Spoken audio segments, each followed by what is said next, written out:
የዚህ ኬዝ መደምደሚያ የሆነው የኛ ቁልፍ ሰው ግርማ ከረጅም ዓመታት በፊት በህይወት ማለፉን አስደንጋጭ ዜና ሰማን። ሰላም ጤና ፍቅር ለእናንተ ይሁን ውድ የሀገሬ ልጆች፣ ከሀገር ውስጥም ከሀገር ውጭም ሆናችሁ ይህን ሾው የምትከታተሉ በሙሉ ሰላማችሁ እጅግ ብዘት ይበልልኝ። ብሩክ ነኝ። ዱካ ሾው ላይ እንገኛለን። የተለያዩ ማህበራዊ ጉዳዮችን እንዲሁም ደግሞ የወንጀል ታሪኮችን ሳይቀር እዚህ ወደ እናንተ የምናደርስበት ውድ የሆነውና የተከበረው ሰዓታችን ላይ ደርሰናል። እንግዲህ ውድ ተመልካቾቻችን እየሰማችሁት እንዳላችሁት ከሆነ እኛ እየፈለግን ያለነው ግርማ በህይወት እንደሌለ ነው እየሰማን ያለነው አሁን ላይ።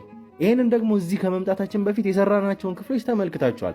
ዓለም ፀሐይ ከተባለች ሴትዮ ዳዊት የሚባል ልጅ ከራሱ አስቻለው ብላ ነበር የነገረችን። ነገር ግን ግርማ እኛ እየፈለግ ነው ያለው ግርማ የዚህ ሁሉ ኬዝ መደምደሚያ የሆነው ግርማ እስካሁንም አሞቴዎችም ሆነ ሴምራዎች እየተጋደሉበት ላለው ጉዳይ መደምደሚያ ነው የተባለውን ግርማ እንግዲህ ከቀናት በፊት ወይም ደግሞ ከወራት በፊት እዛ ቤት እንደነበረ ቤተሰብ እዛ ክፍለ ሀገር ላይ የሄድንበት ቦታ ላይ እንደነበረው ነበረ የምናውቀው።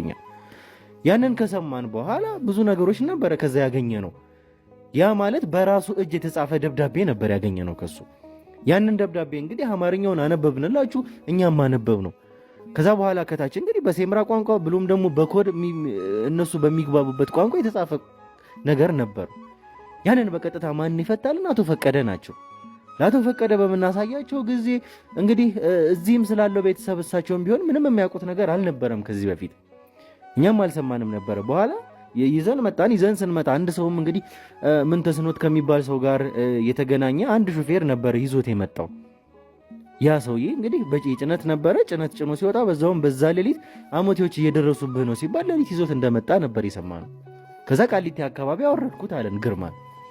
ነገር ግን ዋና እኛን የሚጠቅመን ነገር ያ ደብዳቤ ነበር። ያ ደብዳቤ በራሱ በግርማ እጅ የተጻፈም ስለነበረ በኋላ እዚህ ቦታ ላይ አለሁ ብሎ ነበር፣ እንሄዳለን ብሎ ነበር። ከአቶ ፈቀደም ጋር የተለያየ ነው።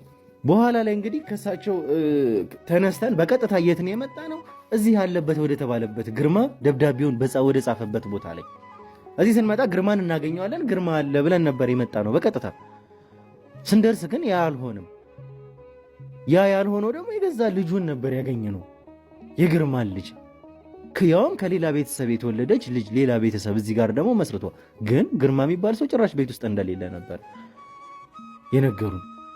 በኋላ እንግዲህ ከልጅየዋ ጋር በምናወራበት ሰዓት ሰምታችኋል። ልጅየዋ ከ15 ዓመት በፊት ግርማ ሞቷል፣ የሞተውን አባቴ ለምንድን ነው የምታነሱት ነበር ያለችው።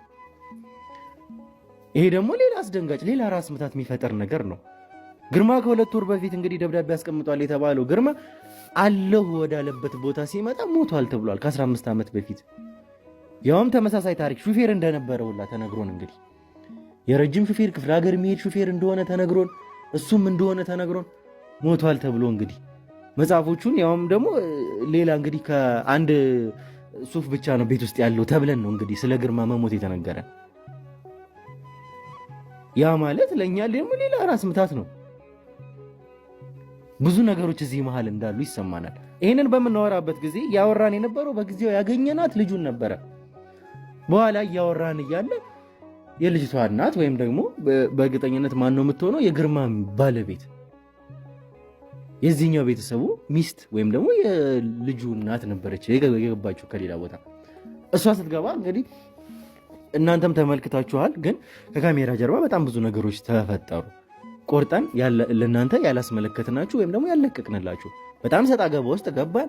ምንድናችሁ ብላ ኦፍ ሆነች። እሷም በጣም ተናደደች። ከኛም ጋር አላስፈላጊ ነገሮች ውስጥ ገባን። በተቻለን አቅም እኛም ለማረጋጋት ሞከርን እሷን። ምክንያቱም ይሄ ጉዳይ ሴንሲቲቭ ጉዳይ ነው። ይሄ ጉዳይ ካልተፈታ ዘላለም የሚቀጥል ጉዳይ ነው። በዚህ ጉዳይ ላይ እንግዲህ በቃ እስኪባል ድረስ እኛ እንዲበቃ እንፈልጋለን ይህን ጉዳይ። አሁን እንግዲህ እሷን አረጋግተን በስነ ስርዓት ለማውራት ነው ጥረት እያደረግን ያለ ነው። አረጋግተናታል። በቀጥታ ስለ ግርማ የሚባለው ሰው የት እንዳለ የት እንደደበቁትም ሳይቀር ደብቀውትም ከሆነ እነዚህ ሰዎች አለው ያለው እዚህ ቦታ ላይም ስለሆነ ስለሱ በቀጥታ እናወራለን ተመልካቾቻችን። እናንተም እንግዲህ ይህንን ሰውዬ ግርማ የተባለውን የዚህም ኬዝ ማብቂያ የሆነውን ሰው እንድናገኘው በጸሎታችሁ ሳይቀር እንድታግዙን እንጠይቃለን። እንግዲህ ወደ ተመልካቾቻችን ይህን ፕሮግራም እስከ መጨረሻው ድረስ ተከታተሉ።